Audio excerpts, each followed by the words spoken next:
Over the river and through the woods to grandmother's house we go. Hey, it's you! Come on in and join us! We've got some holiday fruitcake today with a side of fear from Phoenix Artisan Accoutrements.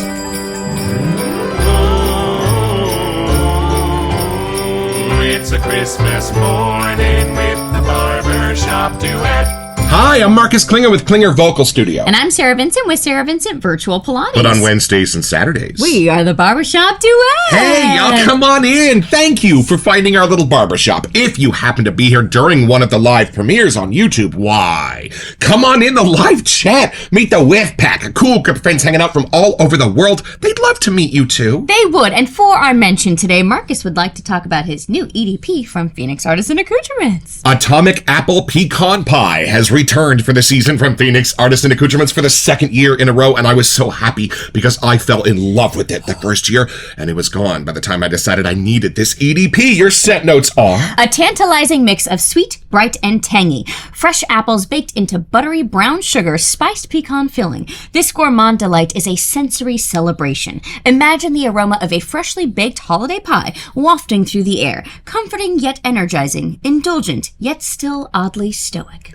a little bit lighter on the pecan, a soft, beautiful candied apple in the middle, and all of that sugary goodness around the outside. I love this one. And I love that it's not so intense as some of the others from Phoenix Artisan Accoutrements. It's just a light, soft holiday friend on my shoulder. And what is our soap today? We had a surprise package soap, and it's a little bit scary. There's a little Halloween that jumped into Christmas time. So let's meet it.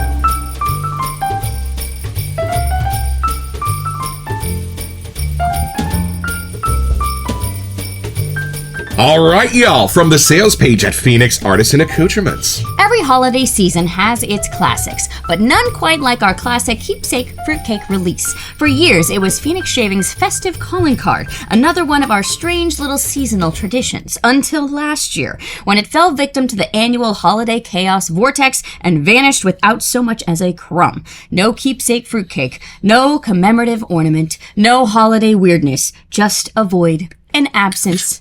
Of course, concerned PMs and emails followed. Hashtag we break hearts. But you know how it goes in the Phoenix Shaving universe. Nothing disappears forever, especially shave traditions with a taste of mischief and mayhem. The aha moment of 2025. Cut to this past fall. Fran and I are buried in holiday scent development for the Advent, while also elbows deep in clown fruit, never advisable. When it hits me, what if clown fruit creeped into Christmas? Not politely, not cautiously, but full-on Wile E. Coyote barrels into the wrong door style, and suddenly, hopefully, we jump into another timeline in the multiverse, and all is well again? So with that intent in mind, two Phoenix legends collided with a trunk full of Christmas clunk. Imagine, if you will, a clown car runs a black light and crashes into a tin of aged holiday fruitcake. Not a true mashup, not a real remix, but a full-blown evolution of two icons, a new creature, a festive anomaly, a scent possessing the DNA of both fruitcake, clownish mischief, and something else. This isn't a scent profile, it's a holiday fever dream. A real wearable one, mind you, and shockingly so. It opens with new notes, bright, mischievous sparks of huckleberry, bergamot, lavender, mint, ozone, juniper, moss, and earth. Like a winter wind sweeping over a fruitcake factory that's had a radioactive incident. It's always radiation, always. Ozone, moss, earth? Were those in the... Wait... Then the still beating heart notes kick in, those unmistakable Keepsake fruitcake tones blending with clown fruit's carnival soul. Artemisia, Hungarian oak, now these are familiar, elderflower, absinthe, neroli, elderberry, amyris, burnt sugar, candied fruit, coconut, maple syrup, brown sugar, butter, vanilla, cake batter, and the faint curl of tobacco absolute rising from somewhere delightfully questionable. And finally, everything gets bass note blasted with holiday jet fuel, spiced atomic aged bay rum, and cheer absolute, binding the whole glorious unhinged creation together. Is it chaotic? Yes. Does it work? Fear, absolutely. Is it wearable? Shockingly so, and in the best, why does this smell so damn good on me sort of kind of way, I kid you not. What if Christmas lights were black, like Black Friday? Oh, and the shave soap. It truly, creepily shines. under a black light. Yes, really. I'm not kidding. If you've got a black light lying around, as one often does, you're in for a seasonal spectacle. A treat, a trick, maybe both. See photo. One day only, and then poof, it goes back into the void. Perhaps. Keepsake Clown Fruitcake is fun, festive, nostalgic, weird, and truly irresistible. A genuinely magical Phoenix shaving holiday release that blends old tradition with new madness. How many Black Friday weekends has it been? Well, they started in 2012, so a lot. 13. Available one day only. No reruns, no mulligans, no pretty please. This is your shot, Shave Cadet. Don't you miss it. Perhaps. All right, y'all, well, come along with us. This box is not ticking, but it is occasionally giggling. We'd better open it.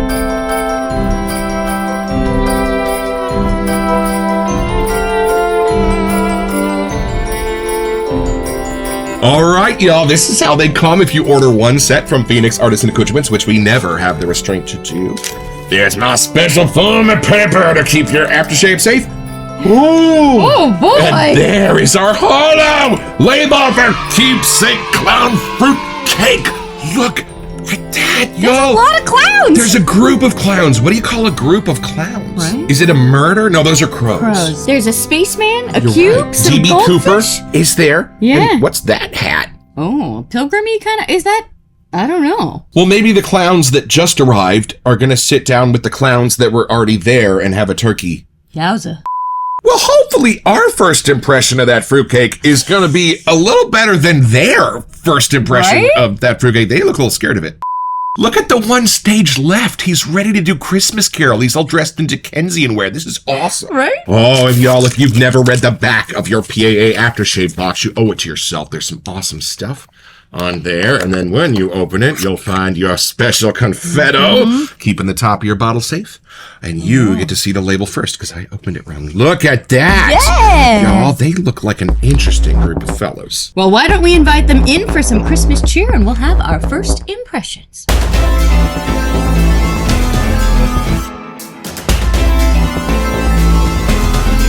All right, y'all. Well, since I obviously have the most experience with actual fruitcake, I think I'm going to take this in first and have a look.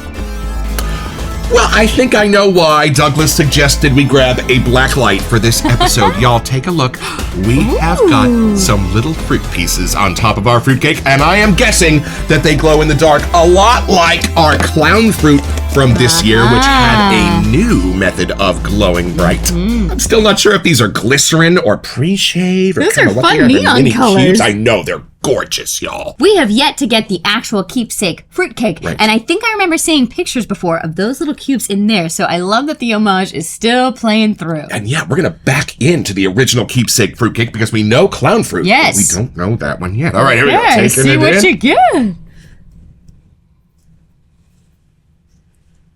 Oh, it's lovely. And I'm kind of getting mostly fruitcake. I'm having a little trouble finding the clown, which is surprising because he's loud in the room. Hold on a second. And for me, the fruitcake part is more sweet like ice cream than it is doughy like cake. This is lovely. And half the fruits are kind of a dried fruit from a fruitcake, and the other side are like how you find fruity flavors in ice cream or in fruit striped gum. And they're all in here. Okay, this is the clown offering you a slightly warmed, generous helping of holiday fruitcake at arm's length, because I definitely get the fruitcake first. But when you look for the clown, he's there under the surface. Kind of the wormwood absinthe part of clown fruit kind of bursts its head through that fruitcakey surface first. And it's lovely how they're going together. I'm curious if the earth note that we read before, that I don't think is in the original clown fruit, is in fruitcake, or if that's been something added to kind of bridge those gaps. It kind of seemed like he was hinting at these are the new addition to both of these. And I think there's even some bay rum in there too. Of course there is. It's an atomic age bay rum at its heart. Hold on, let me see if I can find that. There's a lot to whiff in there. Okay, remember how I said he was offering you the fruitcake and you smell that first, Right. and then you smell him after Okay. that? He's wearing atomic age bay rum. See, So there you go. that's the journey. I'm not getting a real powdery sweet the same way as I'm getting the sweet that I found in 80s and 90s candies. The kind you'd have to buy from the ice cream man because the store wasn't brave enough to carry fizz. I'm not really getting anything too molasses molasses-y. I'm not really getting too much of the cake dough. I'm getting a lot of the fruit inside of it, and that's what's bringing me into the clown fruitness of this mashup. And what makes the fruits a bit unexpected is they have a tartness to them that has a beautiful soury edge inside that I don't normally find in fruitcake, but I wonder if those are the glasses through which the clown is viewing this dessert. Well, it smells like these colors, and we haven't even hit them with a black light yet. Are those beautiful? And man, once you get through the fruits and the sweets, it's like pushing your way through a wardrobe into Narnia. And that's where you're getting a little bit of an outside hit. That's where I'm getting tobacco from clown fruit. It's there, but it's under the fruitcake for sure. But as soon as I settle down into his creamy base, I am brought back up to the top through those fruits again, and I start the journey from the beginning. All right, take this in. I'm curious to see how you're going to get this. Me too. This sounds like quite an experience. Even just from reading those scent notes, there is a lot happening in here. Hey, ooh, these neon things are super fun. Wow, I feel like I'm on a time warp back to the 80s. I don't know if it's the clown fruit kind of side coming through or the fruits and how they're meeting, but you're right. It almost has like a fun sour candied gum kind of a thing going on. Like, I usually get kind of a sour candy and a sweet candy in my stocking, and I feel like if you could take those out and put them together, somehow that's creating the fun and nostalgia that's happening here. I'm so curious what I would think of this if I didn't know what was on the label, because I think my brain wants to associate with the fun candy kind of clown fruity excitement side, and then you follow that in and it takes you into the more fruity zone. So I think that's where the cake part kicks in, but you're right, I don't really get like the doughiness of the cake in a way that I was expecting. And if I remember correctly, like the fruit cake, it's kind of like soaked in molasses or something. It kind of has that glaze kind of feel to it. And that is much quieter than I was expecting. I thought I was going to be hit in the face with more of that side first, and then there would be kind of like a little clown hiding in the corner. But I should have known when there's this many on the label that clearly they are making a presence. See, that's funny. I got the fruitcake first. I got the tartness and the fruits, and then the clown has an arm that's like 8 feet long, and he's handing it to you, and if you can smell past his arm, you get him and you get the bay rum he's wearing. So I get this in the other direction, which is cool. Are you getting like the tobacco and the bay rummy stuff? Let me see if I can dive down to that. I don't know, maybe it's happening like where the lens, like the scent that you know is what I'm catching first, because I don't know the second half. So let me see if I can kind of pretend there is no clown fruit in this and go past the clowns. This is the send out the clowns with. Rarely seen. Wow, my brain is playing tricks on me. I even feel like I just got a whiff of baked gum. It is not in here, but my brain must have somehow gotten the little clown fruity fun side with the atomic aged bay rum in there, and my brain was like short-circuited. Hold on. We must be experiencing a very similar kind of short circuit, because as soon as you said that, I was like, I'm getting baked gum. But like my inner kid zone that enjoyed baked gum is the one that's really enjoying this one, but it's like a backwards door to get to the 80s somehow. It's been a long journey, and now I'm back saying clown fruit smells like juicy fruit. I'm back at the beginning. How'd we get there? My apologies. No root beer, though. No. Can we be clear on that? No root beer, no. But where's the cake hiding? Because I know it's in there. There's cake in here. Is it cake? Is it cake? Well, before we take a knife to this thing, why don't we take a black light to it and see what colors these turn in the dark? All right, and here we go. Oh! Hey, magic is happening! Look at that. I don't even have the light that close. That is how bright this gets. I love it. I just got a vision of in Snow White when they're mining for all the gems. That's what's happening. This looks exactly like the Snow White ride here in California at Disneyland. You know what else happens in the Snow White ride? My teeth do this. Let's see if it also works on our clown fruit. Yeah, it does. Look at that, y'all. Glow dance party at the barbershop. Well, you know what? Let's do the subtractive whip. Yes, so hold on, smell that, and then smell this. Ready? 1, 2. Oh, right. Okay. Hold on. I'm still putting my flag in the fact you got to make your way all the way through the orchard before you find the clown. I am really getting the fruit first. What are you getting? Now I get more of those savory things. So it did help to go, like it could kind of cross-reference a little bit to separate the line of where this is actually part of this. And you're right, I'm getting much more of that tamer kind of, it's not quite caramelized or molasses, but there's something that really is getting the fruit cake portion to come through a little bit better after smelling that. And I really want to build a lather that is sort of the color of a 1980s jelly bracelet. And I think maybe if we grab one of these little fruitcake bits, we might actually be able to achieve it. Y'all come along while we look at these scent notes. All right, y'all, back to the sales page at Phoenix Artisan Accoutrements. This starts with, as it says, new notes. So I wonder if these are not in either of the original clown fruit or the original Keepsake fruitcake, because some of these feel like they wouldn't be. Yeah. But this one would. We start with huckleberry. There you go. That's the tartness in the middle of this that I was getting. Are you getting that too? I think that's what's bringing me in. Right. Something about that. It does have the bright, colorful, like, vibrancy turned up. And then that's totally supported by the bergamot and the lavender, a little bit of a clowny, Christmassy barbershop hint going on in the middle of this. And then mint, which I'm actually getting as a tiny bit of like a corn mint in the background, like a smooth mint. Not really like a peppermint or a spearmint, but something of kind of them all put together, but it's subtle. Yeah, you know those holiday candies that are like a ribbon and they kind of have a taffy color to it? Yeah. That's kind of the lane we're at, a soft mint. And then ozone. A little bit of a cool aquatic hit. If you've ever been standing next to a Ricoh copy machine, you get a little bit of that electronic hit. That's what ozone is. Meeting with juniper, which again, I think those are not too far apart anyway. Moss and earth. Huh. Maybe in the splash we'll get more of that, but I'm really not getting that as much here. Mysteries and wonders that something so earthy would kind of be at the heart of this. Then the still beating heart notes kick in. I think this is where the true mashup is really happening, because these are the notes I recognize from clown fruit and are obviously notes from fruitcake. We start with Hungarian oak and artemisia, beautiful elderflower, and absinthe. Those are the barbershop quartet of the senses that I'm getting pushing through the fruitcake, making the clown fruit known in the center of this. And then it goes into neroli, elderberry, which might be meeting with the huckleberry a little bit. That's what I'm thinking. And the juniper, like somehow my brain is catching on to those little holiday berries. And then the fruitcake comes into play with some burnt sugar, maple syrup, brown sugar. Those are 3 sugars going on in here. Are you getting that? It's funny. My brain has a hard time narrowing in on them. They're in the middle, but I feel like that's kind of where these are kind of bouncing off of each other somehow. And funny, I'm not getting like a candied fruit the way I would expect in a fruitcake. I'm getting it more from like fruit striped gum kind of thing. And then vanilla, love it, cake batter. See, there is some cake in here. But it's a little bit more of like the white cake that my dad makes his whiskey cake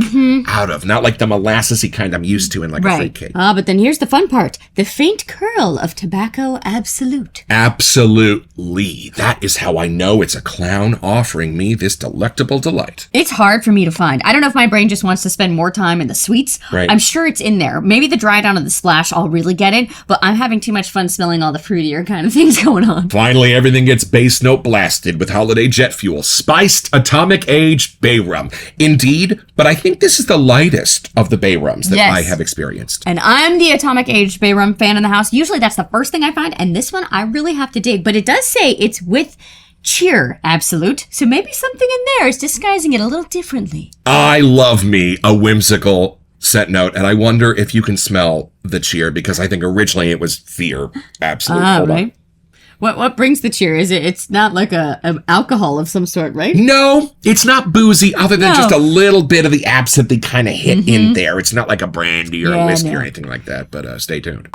We'll know when we lather this up, because that is a lot of scent notes. That might be the most we've ever read for a PA scent. Well, that's why the bay rum is a little bit subdued in this, because it was only a part of clown fruit, and that whole thing is only a part of this. Yeah. What color do you want to try to make the lather? We've got pink, we got green, we got orange. Let's do orange. Why not? All right, y'all. I'm going to grab half of this little orange fruity bit and a little bit of the soap, and Sarah is going to push it into the ridges of our lather lid. This is available from Phoenix Artisan Accoutrements. It fits over the top of your soaps for easy travel, and it works with a bunch of other artisan soaps as well. And every time the clown makes an appearance in the barbershop, we use the accompanying Cyclotrode X brush. This was a gift to our show from Douglas and Fran a couple of Halloweens ago. Thanks, you guys. A little water to ignite the potion here. All right, why don't you go to town, and I will hold the black light. I'm curious to see if the lather itself gives a little bit of light. I wonder.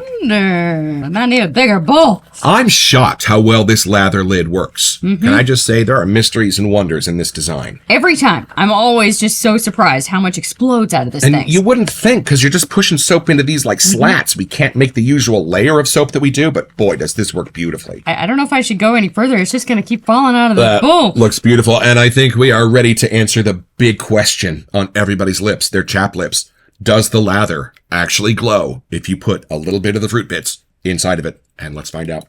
It totally makes the whole lather glow, y'all. I gotta say, I probably might use this a little more year-round than I was expecting. Yeah. I thought this was still gonna be pretty holiday-ish, but my friends, I feel like this does have some fun happening. You getting a little Tower of Sour delight in there? It's approaching that line and that nostalgia of the sour candies of the 80s, which is, I think, what first brought me into the whiff. After lathering it down, I got a little bit more of the sugars coming through, I think, over here. So see what you think. Well, this is something you only find here in the Barbershop Duet. This is the Beware of Clowns Bearing Gifts whiff on 3, 1, 2. I'll eat that gift. Okay. I will eat that gift. Oh, I get way more clown fruit in the lather. Way more. Which is, after smelling that one, coming back to this one, I even think I got the Atomic Aged Bay Rum and the other spices that were happening in here. This might even be tobacco forward. Oh. For my nose, that's how this is turned inside out and upside down. And then that whiff was completely sour. So it just keeps changing. I don't know what to tell you. All right, and my big question is whether or not my lather face is actually going to glow in the dark. And if it does, what practical jokes I can play with a face full of lather. Oh! Look at that! It's like a crime scene. You know what's funny? I kind of get that tiny hit of like molassesy bread dough I was expecting from a fruitcake when I put this on my face. Now, maybe it's just me. Maybe I'm crazy. But see if you get the same thing. Now I can only find the berry. Before, I could only find the dough after you passed it to me earlier. I don't know about the scent, man. It's a journey. Berry. Well, y'all come along. We're going to find out how far the huckleberry falls from the tree and take this a little bit deeper.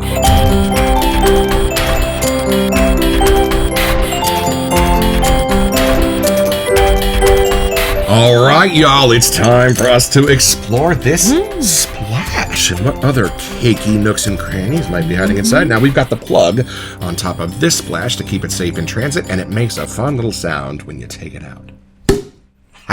All right, would you like to go first? Here we go. A little something there and a little something there. Y'all, you got to shake your bottle. Don't worry about turning your bottle upside down. It's not going to come out. You got to give it a little shake for one drop at a time at first. Oh! I even just got the tobacco and the aged bay rum. Different. I'm getting the bread dough in a much different way in the splash. Whoa, a little bit of like raisin? Yes. Kind of thing going on. You getting that? Mm-hmm. And even more of like a molassesy kind of thing happening. Not too sweet, but that like deeper layer, that bass note into the lower mids that I wasn't getting earlier. And now I know what the moss and earth are for. Mm-hmm. Yo, Douglas Smythe used to hold himself up in the corners of old forgotten libraries poring over perfumery books from times long ago. Some of those mysteries, wonders, and surprises make their way into his formulas now. And I am sensing that earth and moss, not in their recognizable forms, but as something a little bit earthy for these really sweet notes to sit on to make it wearable. I don't know if the soap is quite as wearable as this delightful splash. I think this is more of the raw dough, and I think this is more of your baked delight. I'm with you. I think it's the huckleberry, the juniper, even the mint and lavender. Like that entrance is even talking more to me now. So like the bottom and the top woke up in ways that I wasn't getting. It was just a little too muddled in the soap. Here, it is all spread out, and there's like tiers to each portion of this whiff. The mint and lavender meeting with the moss and the earth, it's almost a completely different scent that you can tell are related in their DNA, but not in their intention. Wow. I kind of get an image of like, out of the 3 scent notes on this side and 3 on this side, like one bumps the other one out of the way and it becomes something else. Like it's a very transformative, different kind of whiff each time, which I'm really enjoying the journey of. I get a little less of the clown vibes as it's drying down. I get the absolute portion, but I don't get the full clown fruit. You're going to think I'm a little crazy. Well, more so than you already do. There are hints of like Aqua Velva's DNA in what's happening here. There's something a little bit sagey. I mean, way under the surface. Right. But again, way under the surface, it's a bay rum. I think there are also some things happening in the earthiness and in some of those notes, the ozone, that give it a little bit of a sense of an aftershave the clown might be wearing. I think the other fun thing is if you didn't know that this was a mashup and a remake and all these other little parts in here and just took a whiff of how this is drying down, it totally works as its own scent. Right. I wouldn't need to know that it came necessarily from clown fruit or the Keepsake fruitcake or the new additions. Like, I would just think it was its own scent, which is kind of cool. It's a great distinction for those at home. As well as we know clown fruit, I don't think I would have recognized it in this. It's like changing the lens, like you talk about. Like, the lens on what we're getting, because we know clown fruit, kind of helped put it in a different lane. Right. If I didn't have that on the label, I think I would have entered this in a very different way. So it's pretty simple, y'all. Just be Pennywise, having a family reunion at Christmas time, and D.B. Cooper's gonna show up, and a couple of your cousins are gonna show up in costumes, and the spaceman might even make an appearance, and some fish are gonna swim by, but just about the time you open the oven and pull out that delicious cube of fruitcake, you are gonna get your own.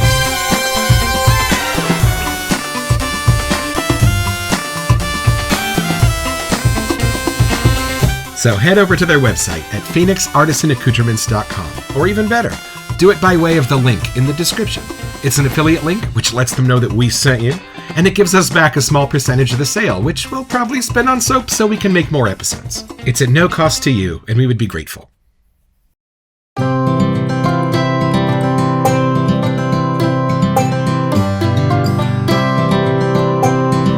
Well, I have had my shave, y'all, with Keepsake clown fruitcake, and I am still a bit flummoxed by that third leg of scent notes, the earth, the moss, and what it's adding in here, how it's bringing in a little bit of an aftershave sense, and how the clown fruit is sitting so delightfully for me in the background, which is funny because I've talked to a couple of the other brethren who said the clown fruit is way out front for them, and the fruitcake is hiding a bit underneath. Mysteries and wonders to discover. And y'all, in just about the most trusty base in the wet shaving world, and the one guaranteed to keep your scents at their full and most beautiful strengths for as long as you've got the tub. We've got ones that are 3 years old, and they are indistinguishable from ones we bought last week. Douglas and Fran, thank you for this. We will be back this Christmas.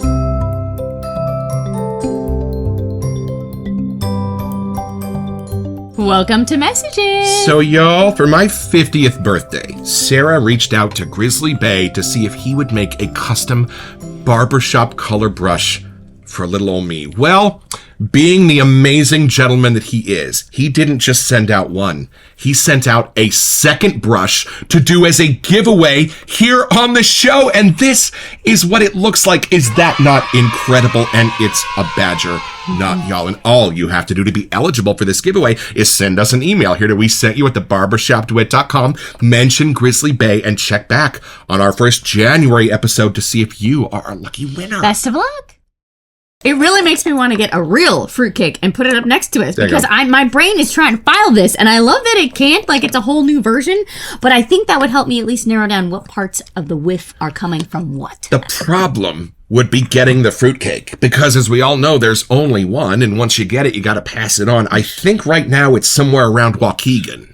Maybe Sheboygan. This is rare. Usually the soap and splash are very much the same for us, but the way these are being presented, it's a lot different in the splash.